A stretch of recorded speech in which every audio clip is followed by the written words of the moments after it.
Dias. Good morning, all of you. It's a pleasure to receive all of you in person for first time after 3 years, so it's new.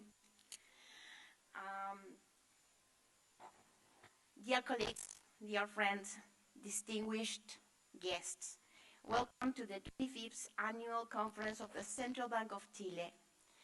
We are very pleased to host you again, as I said, face-to-face in Chile after 3 long and difficult years.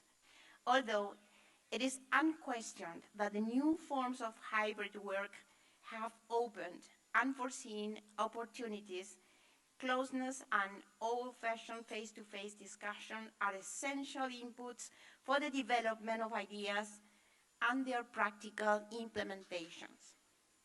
Since 1997, the CBC has been convening prominent scholars and policymakers to this conference to discuss major issues in central banking and their implications for emerging economies.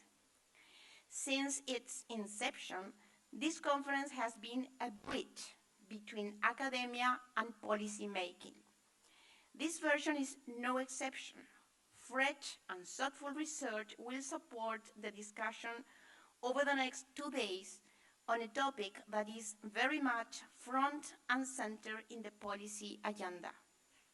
We will enjoy the presentation of 30 authors, 9 discussants, 1 keynote speaker, and a policy panel. This year's conference is focused on the role of heterogeneity in macroeconomics and its implication for monetary policy in general and Chile in particular. Understanding the heterogeneous micro-implication of a given macro aggregate shock can improve our knowledge of how the economy works and help us predict its future evolution. This is the right time to be discussing this topic, as we are experiencing the aftermath of one of the largest macroeconomic disruptions of the century. In the last 3 years, we lived through one of the most challenging times for policymakers, where governments and central banks were pushed to deploy everything at their hands to contain the health of economic consequences of the pandemic, and lately, to contain inflationary pressures. During these years, we have learned that the effects of pandemic differed significantly between economies, but also within households and firms of heterogeneous characteristics. The different exposure that households and firms have to credit conditions, supply chains, and final demand affected their reaction to the original shock and also to the different policies. Firm size and household income distribution were important sources of heterogeneity to consider as well. Having widespread access to information was critical to develop sound policies. In response to these very challenging times, academia also reacted. Since early 2020, we witnessed an explosion of applied research that incorporated the lesson learned in the last 35 years in terms of importance of considering firm and household heterogeneity to better understand the transmission mechanisms of fiscal and monetary policies. This process of knowledge spillover from academia to policymaking is not something new. After every major economic crisis in which policymakers needed to react with a toolkit available at the time, academia came out with new insightful developments that later became part of the available toolkit. This is the evolutionary process by which our profession grows. Precisely for that reason, these bridges between academia and policymaking, like the conference we are kicking off, are so important, and choosing the right topic at the right time is critical. In these opening remarks, I want to take the time to first review the main empirical and theoretical developments on the role of household and firm heterogeneity in macroeconomics, with a special focus on economic policy in the current macroeconomic context. I will then briefly review the current trends in central banking, including the Central Bank of Chile, toward the use of more disaggregated models of the economy. To finalize, I will talk you through the main contents of the conference, including the main takeaways from the research papers to be presented. Heterogeneity is not something new in macroeconomics. We can trace it down to François Quesnay during the 18th century. Quesnay conceived the economy as the interaction of three groups of agents: landowners, workers, and merchants, who differed in how productive they were for the economy. Quesnay proposed to design tax policy to obtain more revenue from taxing the least productive agents or sectors, so to minimize the distortions in the production of sector with more productive workers. Since then, especially during the 90s, economists documented several puzzles in the behavior of household consumption. For example, the result by Deaton and Carroll showed that the ability of households to smooth consumption was imperfect and heterogeneous. This evidence challenged the prediction of models with complete markets and a representative agent. One of the main milestones in this literature in the early 19th was the development of economic models with uninsurable income risk and credit constraints that displayed rich cross-sectional heterogeneity in income and wealth, the so-called heterogeneous agent models or Bewley-Hackett economies. The main takeaway from these earlier models is that one could rationalize the low observed real interest rate in a model in which households have precautionary saving motives to insure against income shocks. In this framework, the degree of income uncertainty and credit constraints shape wealth inequality and imply a real interest rate in equilibrium that better resembles that in the data. Another key development was the widespread increase in access to large-scale microdata, which helped the profession to evaluate existing economic theories and build better economic models.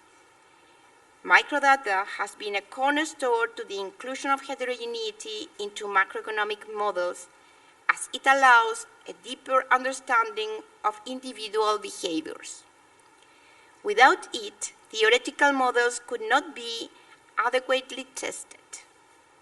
For example, the work by Benjamin Garcia, Mario Yarda, and Carlos Lizama that will be presented in this conference combines location-based microdata on credit and debit card transactions with income surveys that show that fiscal policy programs that focused on lower income regions are associated with larger consumption responses as predicted by model of heterogeneous agent with liquidity constraints.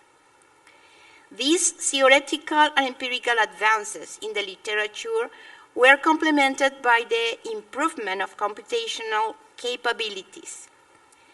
These gave rise to the recent development of the so-called heterogeneous agents New Keynesian model, or HANK model, which incorporated important features that improve the standard New Keynesian model fit to the data and introduce new transmission mechanisms of monetary policy.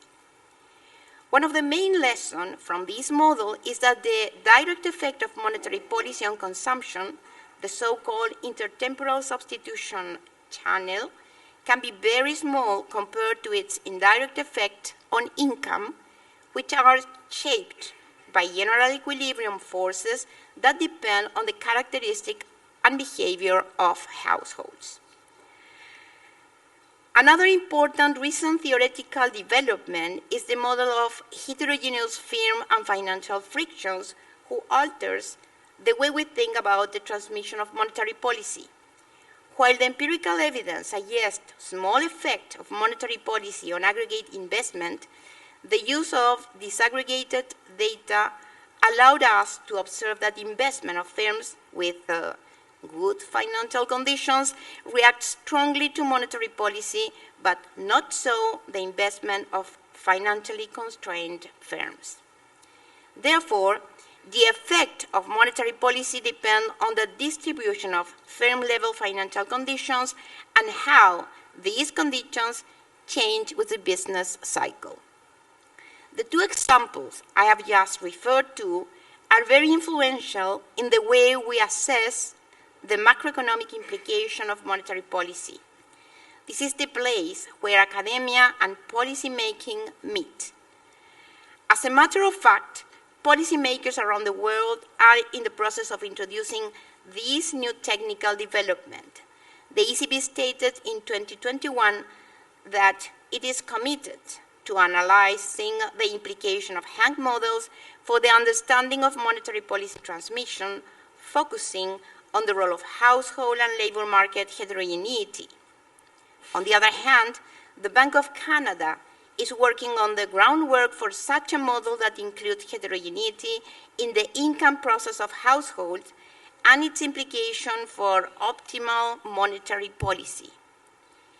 In addition, the Federal Reserve has already included analysis based on Hank models in their Federal Open Market Committee meetings as part of their review of their monetary policy strategy, tools, and communication practices.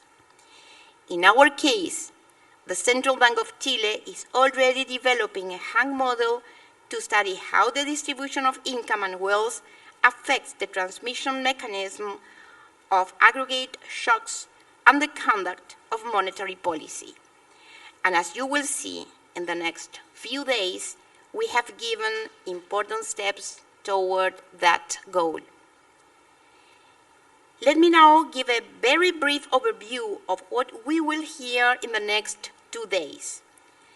The conference will start with the session Transmission Mechanism of Shocks and Policies, in which the paper by Adrian Oeklert, Matt Rongley, and Ludwig Straub analyze the monetary and fiscal policy implication of shocks to energy prices in model with household heterogeneity and incomplete markets. Then, the paper by Emiliano Lutini, Ernesto Pastén, and Elisa Rubo will shed some light on the heterogeneous effect of monetary policy across different households in Chile. Then, the conference will move to the topic of Hank models, where the paper by Alistair McKay and Christian Wolff will show us optimal policy rules in these type of models, and we will be able to contrast them to optimal rules in models without households, heterogeneity, and understand the main differences. The importance of the inclusion of heterogeneity for monetary policy analysis is not only about the understanding of the mechanisms that this implies, but also, and probably more important, is about whether these mechanisms are quantitatively relevant in changing the policy prescriptions. If so, it is fundamental for central banks to have the quantitative tools to solve and estimate these complex models. The paper by Marco Del Negro, William Chen, Shlok Goyal, Ethan Matlin, Dongyu Lee, Rebecca Sarfati, and Sikata Sengupta will show us one of the first steps toward achieving this goal. To end that session, the paper by Benjamin Garcia, Mario Yarda, and Carlos Lizama will show us the current state of a Hank model developed for Chile and will analyze the average of the distributional effects of fiscal transfers on consumption in the presence of household heterogeneity. On the second day, we will continue the study of the role of heterogeneity in policy design in the session Heterogeneity and Economic Policy.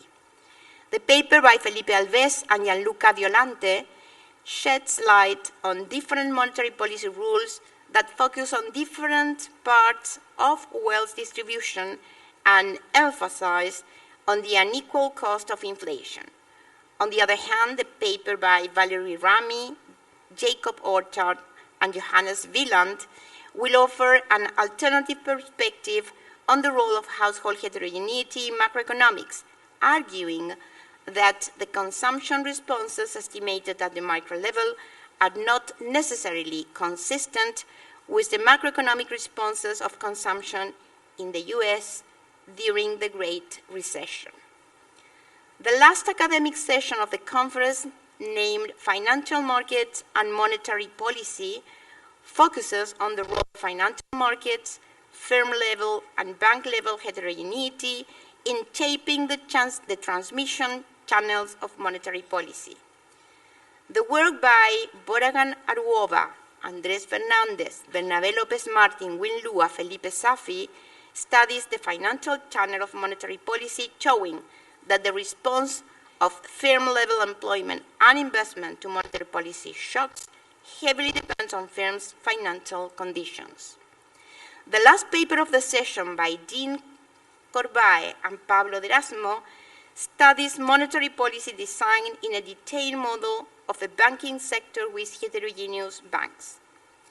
Finally, the keynote lecture by Nobel Prize laureate Thomas Sargent and the policy panel composed of James Bollard, Esther George, Claudio Borio, and Pablo Garcia will for sure shed some light on the importance of all these topics for current monetary policy and its expected evolution, including important questions that may remain unanswered.